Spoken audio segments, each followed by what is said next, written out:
কেন্দ্রের এই সরকার, যে সরকার আজকে 10 বছর ক্ষমতায় রয়েছেন প্রধানমন্ত্রী নরেন্দ্র মোদীজি, বিশেষ করে কৃষকদের উপরে যেভাবে যে কোনো রকম নিয়ন্ত্রণ নেই, কৃষকদের পাশে দাঁড়ায়নি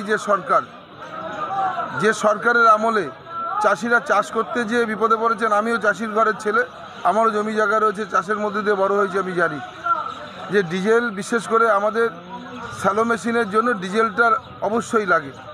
সেই ডিজেলের যে পরিমাণে দাম, সেইভাবে সহায়ক মূল্য বাজারে নেই এবং সারের উপরে ভর্তুকি তুলে নিয়েছে, কীটনাশক থেকে শুরু করে, কিন্তু সেই সহায়ক মূল্যটা চাষিরা পাচ্ছে না।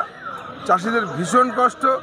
কিন্তু কেন্দ্রের এই সরকার যদি মনে করতেন যে চাষিদের পাশে দাঁড়াবো, চাষিদের পাশে একটু দাঁড়াতেন, তাহলে ভারতবর্ষের অর্থনৈতিকটাও অনেকটা চাঙ্গা হতো। এই চাষিদের দুরবস্থা, এই কেন্দ্রের যে সরকার, নরেন্দ্র মোদী সরকার, বিজেপি সরকার, এই সরকারের ভ্রান্ত নীতি এবং বিন্দুগ্লক সিদ্ধান্তের জন্যে সাধারণ মানুষের উপরে তার প্রভাব পড়ছে এবং চাষিরা বিশেষ করে ক্ষতিগ্রস্ত।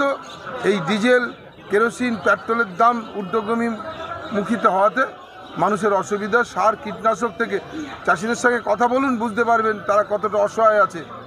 জবাব পাবে নরেন্দ্র মোদী। তাদের তো কষ্টের কথা বলছেই, যে পরিমাণে আমাদের খরচা বেড়েছে, যে সারের দাম বেড়েছে, কীটনাশকের দাম বেড়েছে, কিন্তু সেই হিসেবে আমরা বাজার সহায়ক মূল্য পাচ্ছি না। আমাদের চাষ করা সত্যি খুব দুঃসাধ্য, কষ্টদায়ক, কোনো উপায় নেই। আমরা করছি, আমরা চাষির ঘরের ছেলে, আমাদের জমি জায়গা রয়েছে, কিন্তু কেন্দ্রের সরকার যেভাবে আমাদের চাষের ভর্তুকি তুলে নিয়েছেন সারের উপর থেকে এবং কেরোসিন, ডিজেল, পেট্রোলে, এতে আমাদের প্রচণ্ড পরিমাণে অসুবিধার সম্মুখীন হচ্ছেন।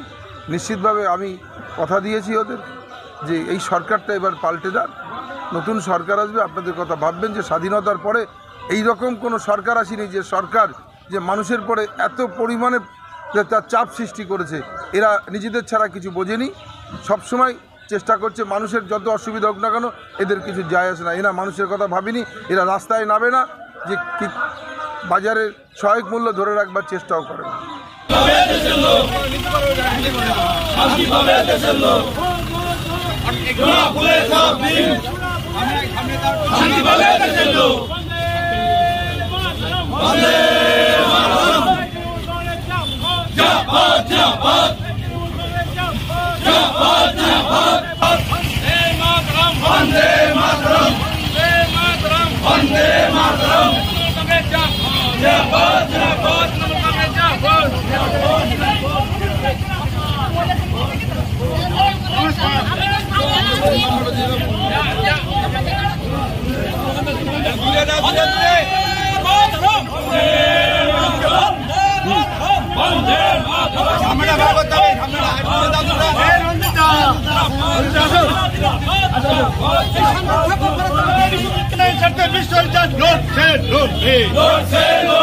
চাষির উন্নয়নের স্বার্থে বিষয় যা লড়ছে লড়বে।